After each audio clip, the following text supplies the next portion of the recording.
Здравейте, прекрасни хора! Днес сме с Деси Николова, с която ще си говорим за възможности.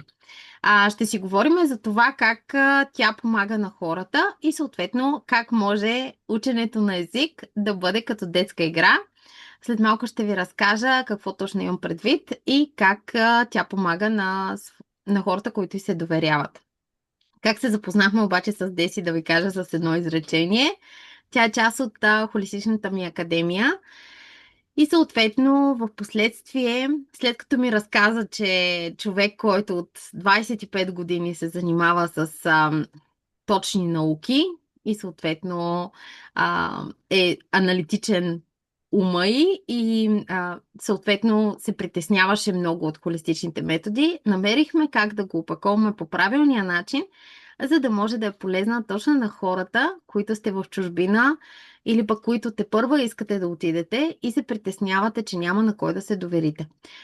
Тя е с над 35 годишен опит в преподаването и изучаването на английски и съответно може да е полезна на много хора. Но нека тя да ви се представи и после аз ще ви кажа как точно помага на хората. Деси, кажи няколко изречения. Как ни дойде идеята да помагаш на хора, точно които са в чужбина и как може да овладеят емоциите и съответно страховете, дори и при дечицата и при възрастните и с корпоративен и разговорен английски, как може да си им полезна на хората, които тепърва се преместват или вече живеят там. Здравейте на всички. Така да допълня към този 35 годишен опит, нали, там сега с училища, сертификации няма да ви занимавам, но голяма част от този опит е придобита и в сферата на продажби и на снабдяване. Тоест в една корпоративна среда с клиенти. Отделно съм преподавала в школа по английски, на малки, на големи, т.е. всякакви нива и сфери и на общуване и на дейност. Като в опита си съм разбрала, че най-трудно е говоренето. Т.е. за хората, които са в чужбина, по-специално българи в Англия или в англоговоряща страна, а, граматиката не, че не е. Тя граматиката си е част. Това са си блокчетата, от които се стои сградата. Но един човек, който застане някъде, примерно на интервю или сега в магазин не е толкова проблемно, там се сочи, нали, искам, нали, това искам, това. Но отиде ли някъде в институция, отиде ли някъде на интервю, наложи ли се да говори, той буквално си гълта граматиката. Това нещо, това е навсякъде е така, със всеки един човек. Т.е. когато пишеш, имаш време да помислиш, когато четеш, също имаш време, не е проблем. Но говоренето е най-големия проблем на всички изучаващи езика.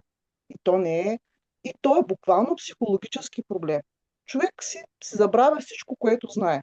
Така че тук мисля, че бих много могла да помогна, наред с всичко останало, разбира се. Така че разбирам Аз го съм това нещо. живия пример за това, защото въпреки, че съм завършила GCSE в Англия и по математика и по английски, а, учих за учител.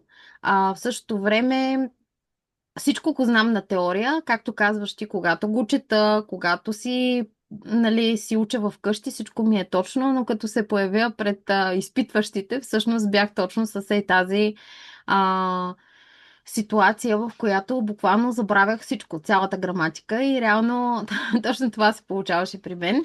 Но защо се събрахме днеска с Деси? За да ви обясним как тя е уникална. Просто аз такъв човек като нея не съм виждала. Реално е човек, който дори в най-сложните и сериозните ситуации тя намира какво да каже и как да го каже, за да може да ви разсмее. И всъщност точно заради това ученето на английски с нея е като детска игра. Особено за хора, които се притесняват, всъщност тя освен, че ще ви помогне да преодолеете бариерата, която сами си слагате, а, както аз сама си я слагах, всъщност ще ви помогне и да повярвате в себе си чрез констелации, NLP и коучинг, както и K-Power, може да ви е много полезна, но с всички тези методи, които изучава при мен, всъщност тя ги комбинира по уникален начин, за да може ученето на език да бъде като детска игра. Разкажи как според тебе тези методи, които така или иначе изучаваш, могат да са полезни и съответно да знаеш как да насочваш човека да контролира подсъзнанието си, за да може да е най-големият му приятел и съответно да може да научава езика с лекота. Ами как? Отива на интервю, а, тресе се от страх, минава един цикъл на K-Power и се успокоява. Имало е ситуации преди, с практики по NLP, той може да ги пренапише тези ситуации, да ги обърне с хастара наопаки. Това, което е преживял, което е било ужас на ужасите, може да се превърне в една опитност. И това нещо NLP прави го прекрасно. А пък сега с констелация, ако се окаже, че пък някой в рода е имал проблем с английския, това с констелации може да го отработи. Изведнъж Точно целият род така. да се окаже, че много обича английския, че даже има происход някъде в корените си някоя английска баба или дядо, или американски. Така че наистина нещата могат да се променят и на психологично ниво, и на по-дълбоко ниво. И може много да... Човека просто може да се успокои и да тръгне напред и да си говори спокойно, както се казва. Защо обаче направихме това интервю? Не само заради моя казус, който аз си слагах бариерата пред себе си, съответно, колкото и да знаех, винаги се стопирах, защото децата ни, много българи в момента живеят в чужбина и децата им, съответно, вкъщи се говори предимно на български язик. И когато отидат в английското училище, това е уникален шок за децата и съответно те се чувстват много зле от това, че вкъщи родителите не винаги могат да са им полезни с английския, а пък в училище се чувстват като аутсайдери дечицата. Аз съм го изпитала това с моето голямо дете. Всъщност, нали, той дойде, горе-долу беше на 7,5, когато дойде 8 годишен. И реално на 7,5, когато дойде, той, да, бяха учили някакъв английски, но беше толкова минимално, че всъщност той не можеше да общува с връстниците си. Тогава плащахме за частни уроци и съответно знам колко бързичко той навлезе в материала и колко бързо се справи.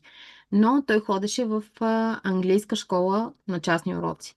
Искам да ви кажа, че ако имах опция Деси, всъщност щях да се възползвам от нея, защото ще да е много по-лесно за детето и много по-лесно и за мен. И съответно много по-плавен щеше да е процеса. Но той беше в английска школа, имаше голям стрес, не само в училище, а и в школата. И всъщност много трудно беше за него да навлезе в цялата ситуация. Но идеята е, че Деси може да е полезна не само за хора, които са в чужбина, а и за хора, които от Англия искат да се приберат в България и искат децата им да научат български. Защото това е доста често явление в последно време. Българите живеят определено време в чужбина и съответно решават да се приберат, а децата им, да кажем, са на 7-8, може и по-малки или по-големи, в смисъл да кажем са на 15 или по-големи и всъщност те дори не могат някой от тях да си напишат и имената. И реално тогава Деси може също да ви е на помощ, защото английския можете много лесно, нали, да научите децата си на български, когато имате учител, който може да говори двата езика. Какво би казала за тези дечица, които ги прибират от чужбина и всъщност им е ужасен стрес това преживяване? Как може да си полезна там? Значи при децата хубавото е, че те още са им свежи мозъчетата, не са обременени от разни житейски проблеми и драми и те възприемат много по-лесно от възрастните. Нали. Това просто съзнаем, че с годините мозъка си, нали, си губи губи тази гъвкавост, която има като дете. За децата, за децата подходът е по-специален, нали, с по-детски изразчета, нали, буквално с букварчета, с повече картинки, с повече игра, така че за всеки човек си има подход. Дечицата, за децата трябва да е всичко игра. Нали, това е за тях. И да им се привлече вниманието. Защото те в момента са просто могат да си играят всякакви игри, нали, други, които ще са много по-интересни от изучаване на език, но ако нещата се обърнат като игра, да им стане интересно, нещата ще се получат много по-добре. И за тях, и за родителите. Какво би казала за хората, които ам, имат затруднения с ученето на езика и съответно и децата им имат същите проблеми? Какво би им казала, за да си спестят тези буквално като страдания се появява, защото и тези драми, които се случват, защото аз съм ги преживяла и знам колко трудно беше, докато аз не завърших колеж тук. Всъщност детето ми не беше толкова уверено, докато той не завърши английската школа, съответно също не беше кой знае колко уверен. Как можеш ти да си им полезна да спестят време, усилия, пари, нерви, страхове и така нататък, за да се случва всичко с лекота? Аз не мога да ги накарам тия хора да си говорят в къщи и между тях си на английски, при положение, че те са българи, само и само, нали, за да си научат детето да говори английски. Това е ясно. Изискват се усилия за това нещо също. И не им е до това. Ясно ми е, че те са в среда с други българи. Много често не се налага а, въобще да говорят английски. Това е така. Но заради децата си, заради самите тях, целият свят говори английски. То направо си е задължително да се знае английски. Където и да отидеш, шанса да те разберат на английски е във всяка една държава е много по-голям, отколкото на немски, на френски или всякакъв друг език. Така че това е едно богатство. То е съвременното есперанто. Ами, значи аз не мога да наливам с фуния знания, но мога да подбера такъв подход, който е за конкретния човек най-подходящ, виждайки го той на какво ниво е, нали, какво го вълнува. Просто на човек, особено вече не само при децата, и при възрастните хора, човек за да запомни едно нещо, трябва да му е интересно. Трябва да Да, има мотивация. Трябва да има полза в ежедневието си от това нещо. Да обсъждаме английска литература и история няма никакъв смисъл. Така че, затова казвам, разговорния английски нали, за хората, които и съответно пък, които се връщат пък тук в България. Аз имам тук англичанин, който обучавам на български. И той дори ми каза, че знаеш английски по-добре от мене. Ама той човека почна вече да го забравя. Така, разговорният английски е най-полезен за тези хора. Нали. Той върви този разговорен английски на интервюта и навсякъде. Не е нужно да се учи физика и химия на английски и някакви супер сложни думи, защото английски има 1 милион думи.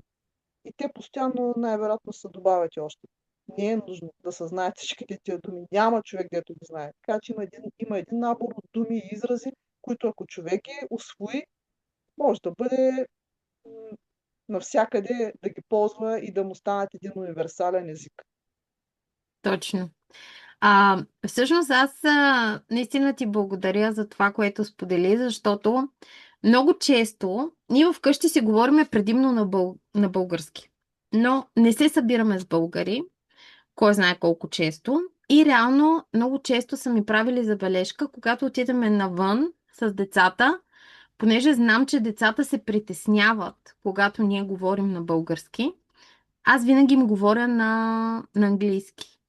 И много пъти българи са ми правили забележка и са ми казвали, ма защо говориш на децата на английски? Аз го правя само навън. В смисъл вкъщи си говорим на български. Но когато сме навън им говоря на английски, за да не се чувстват различни. И реално преди аз знам как съм се притеснявала да кажа две изречения и знам колко трудно ми е било. И реално какво мислиш по въпроса за това, че някак си българите си слагат една такава бариера, както каза ти, английският ти отваря света.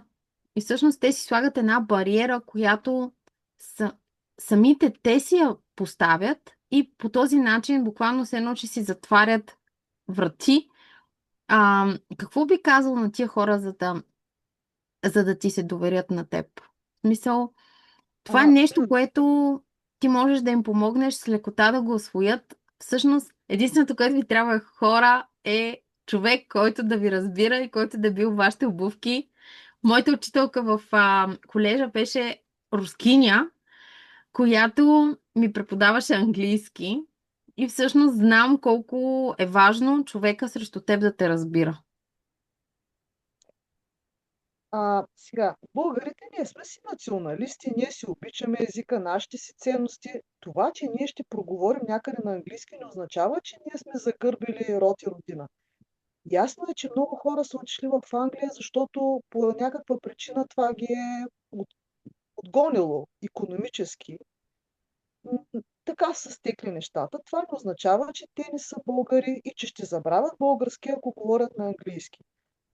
Така че нека да вземат най-доброто от двата свята, но действително децата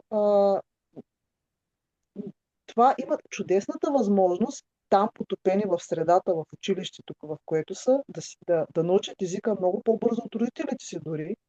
Да, Нали? Да, а пък родителите, а, това, че ще говорят на английски, не означава, че ще забравят българския в никакъв случай.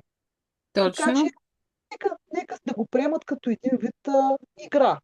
Просто те са там, трябва да знаят езика. Значи, м, и на тях ще гледат с по-добро око, ако англичаните, ако чуват английска реч. Точно. Вкъщи, вкъщи не можеш да ги накараш да си говорят на Да, да, английски. ние също вкъщи Да. говорим на български, но искам да ти кажа, че сега като бяхме на последния круиз, точно това ми направи много силно впечатление. Бяхме българска група и всъщност се оказа, че 90% от хората не могат 5 изречения да направят.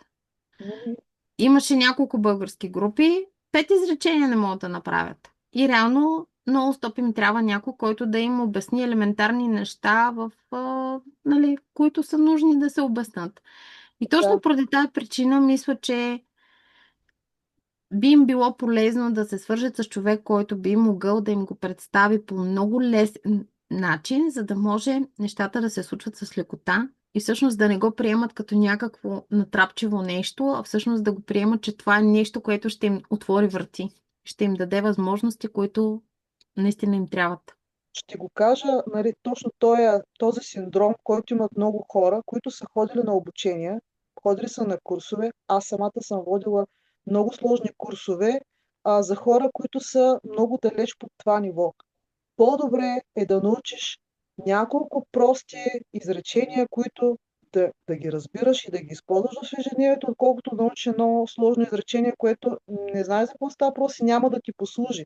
Така че курсовете сами по себе си, те свършват, взимаш си сертификата и край, замира, това знание замира. Това нещо, това е езика, трябва да се практикува.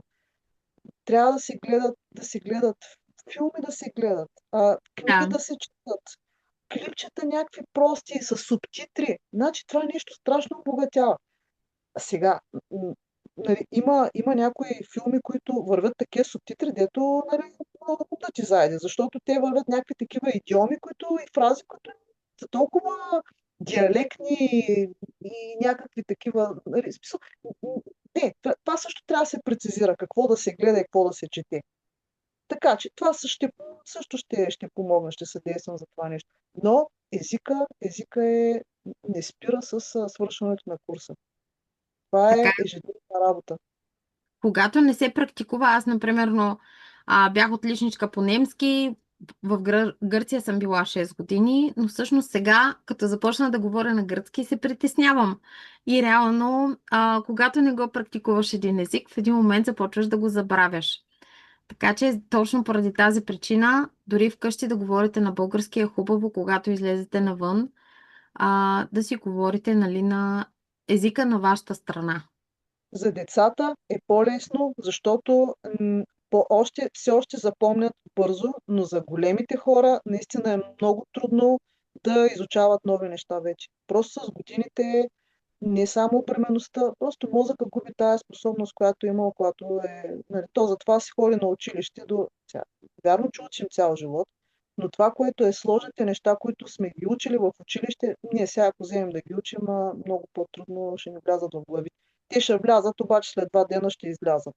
Така че важно е такъв подход да се вземе, че човека наистина да научи и да възприеме. Защото думите се забравят и наистина трябва практика. И минало ми е това нещо пред очите, през ушите.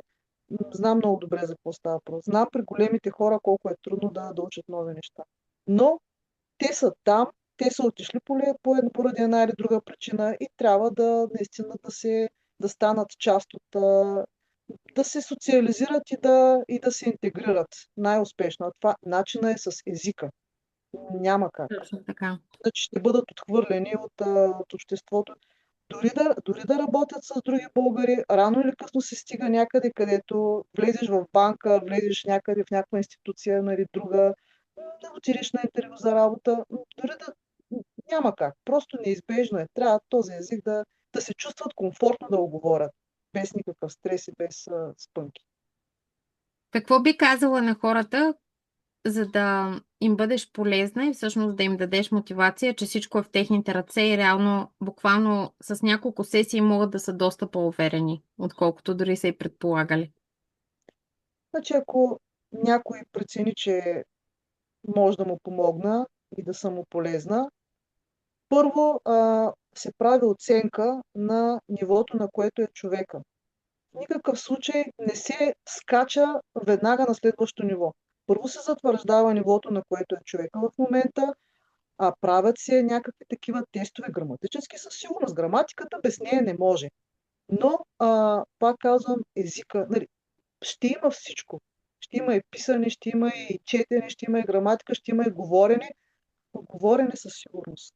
Това е което нали, е неизбежно и това, което за всеки е спънка. Така че просто при една оценка човека на какво ниво е, тогава вече се преценя как да се действа, защото има хора, които възприемат по различен начин. Има някои, които аз, например, това продължавам да срещам нови думи, естествено, и аз си ги пиша. По-сложните думи аз си ги пиша. По 50 пъти си ги пиша, по 100 пъти. Не мога да ги запомня. Не съм Аз като ученичка съм ги писала. Така че всеки има различна степен на запомняне. Има някои, които запомнят картинно, някои запомнят със слушане, някои с четене. Според човека. И според нали, детето. Говорим и за възрастта, и за конкретния човек. Така че индивидуален подход. Супер! Ако искате индивидуален подход и човек, който да ви помогне да се случват нещата с лекота и да може да ви помогне да преодолеете страховете, които ви блокират, защото това също е много важно, и да знаете как да имате подсъзнанието си като най-добър съюзник, съответно Деси е човек, който може да ви води през процеса с лекота, защото няма само да се изучава английски при нея, тя ще ви помогне да имате всички тези подходи, методи и практики, от които имате нужда, за да може да трансформирате подсъзнанието си и съответно да овладявате езика с лекота. Защото аз знам, откакто вече работя с себе си и с NLP и с K-Power, колко по-лесно вече общувам с хората, как нямам това притеснение, което имах преди, как вече го няма този страх, ама дали ще се справя, ама дали ще мога, ама дали всичко ще бъде както трябва. И всъщност Деси точно това може да ви научи. И ако ви допада, съответно свържете се с нея, напишете коментар под видеята, където и да гледате, на която и да било платформа, за да може да ви свържеме и съответно да ви бъдем полезни. Аз искам да ти благодаря, че се отзова и че се съгласи да направим това интервю, защото вярвам, че много хора ще осъзнаят, че всичко е в техните ръце и всъщност с твоя помощ могат да си бъдат полезни както на себе си, така и на децата си. и съответно да се чувстват много по-комфортно и когато са избрали определена държава, да живеят пълноценно в нея, а не да се притесняват, че нямат знанията и уменията, от които имат нужда, за да се чувстват прекрасно.